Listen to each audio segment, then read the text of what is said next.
أعوذ بالله من الشيطان الرجيم. بسم الله الرحمن الرحيم. I seek refuge in God from the rejected adversary. In the name of God, the most gracious, the most merciful. Welcome.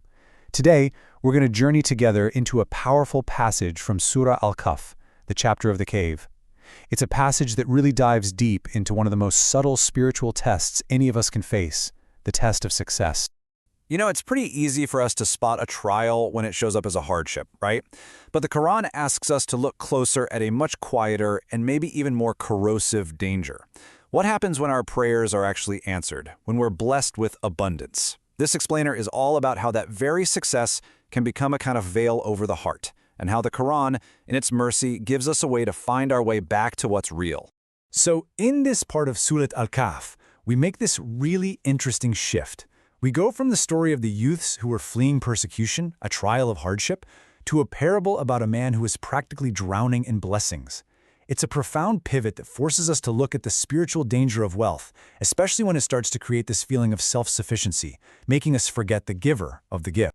But here's the beautiful thing about the Qur'an's guidance. Before it even presents us with the problem, it gives us the solution. It provides us with these spiritual anchors, things to hold on to when the tides of this worldly life try to pull us away. These are the tools that are meant to protect the heart. So let's take a look at what they are. The first anchor is tilawah. Now, this isn't just mechanically reading words off a page. It's a deep, living, reflective recitation where our hearts can connect with what is eternal. Think about it. In a world where trends and values are constantly shifting, God's words, His kalima, are unchanging. They are our firm ground. And because those words are our firm ground, the Quran itself becomes our multahad, our ultimate refuge and our shelter. It's more than just a book. It's a sanctuary. When the world outside feels chaotic and confusing, we can find our safety and our clarity right here within the divine word. The second anchor is sabr, which means patient self-restraint. And pay close attention to where we're told to practice it. With the sincere, humble believers, those who are seeking God's face, His very essence, not the superficial glitter, the zina of this worldly life. Good company, keeps our vision clear and our hearts grounded. Okay, so now that these anchors have been established for us, the Quran presents a mathal, a parable, that shows us exactly what can happen when a heart has no anchor. It's the story of two men, one blessed with incredible abundance and one who is deeply grounded in his faith. And just listen to this description. I mean, picture this place. It's absolute perfection. Two flawless gardens, rivers flowing through them, date palms, crops that never, ever fail. The Quran makes it crystal clear. The provision from God was complete. The fault wasn't in the gift, the fault was about to be revealed in the heart of the person who received it. And right here, we get a peek inside the owner's mind, and it reveals two huge, profound mistakes. First, he looks at this temporary garden and he sees permanence. He thinks it's going to last forever. And second, he has this shocking sense of entitlement, just assuming that his success here on earth automatically guarantees him an even better deal in the afterlife. He's completely forgotten that this life is a test, not some kind of transaction. But thankfully, he's not alone in this garden. His companion is with him, and this companion becomes the voice of truth. He offers the spiritual diagnosis and really the cure for his friend's deep delusion. This comparison just lays it out so clearly, doesn't it? It shows two completely opposite ways of seeing the world. The owner's reality is horizontal. He's constantly comparing himself to other people based on money and status. But the companion's reality is vertical. He reminds his friend where he came from, created from dust, and he directs his own heart upward to God, the true source of everything. So the companion's advice is so practical, so crucial. He says, if only you had just said these two simple phrases when you walked into your garden. First, MashaAllah, what God has willed.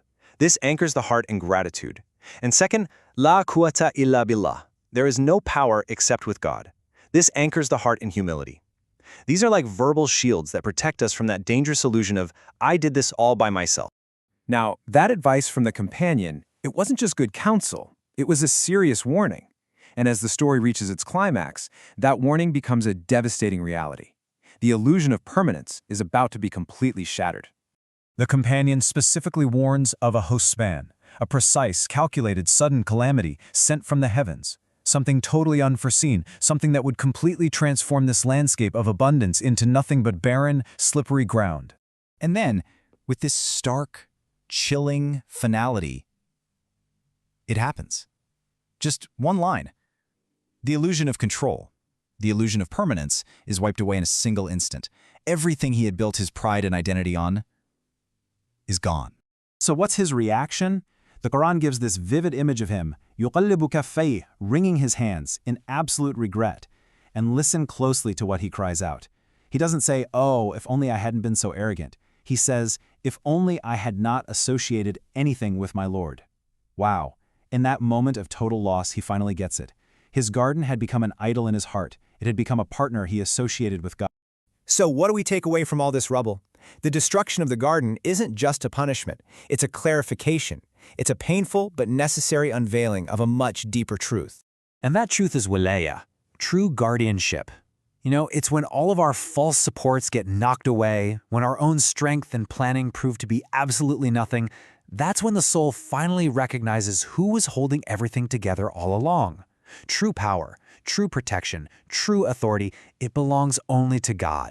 The great mystic Rumi gives us this absolutely beautiful inner commentary on the story. He says, "The garden that makes you forget the gardener is already burning." This is the inner, the batin, meaning the spiritual destruction, the act of forgetting the source that happened long before the physical garden was ever touched. The fire was already there. And so, this brings the parable right out of the pages of the Qur'an and into our own hearts. Where has our comfort maybe made us a little careless? What blessing in our own life, our health, our family, our career, have we started to see as permanent, as something we're just entitled to? This is the quiet question the story asks each of us to sit with. And here are just a few practical ways we can try to apply its wisdom. First, let's make it a real habit to say MashaAllah out loud when we feel a sense of ease or enjoy any blessing. Second, let's try to loosen our grip by giving in charity from the very thing that gives us that feeling of security. And third, here's a powerful little exercise for the heart. Just sit for a moment and imagine losing a great blessing. Not to create panic or anxiety, but to gently see what truly remains when the illusion is stripped away. Let's close with this short prayer, this intimate conversation, this munajat with God. O giver who lends and withdraws, do not let what you entrust to us replace you in our hearts. Leave us poor enough that we always remember you, and rich enough that we always give thanks to you. Amin. This explainer has been compiled with deep gratitude by Mir Ali Shah, a fellow seeker who is sharing these reflections through the Living the Wisdom of the Quran series. And finally, we humbly ask for your forgiveness and for God's acceptance for any errors or mispronunciations that may have occurred through the use of AI narration tools in bringing this reflection to you. Thank you so much for joining us on this journey.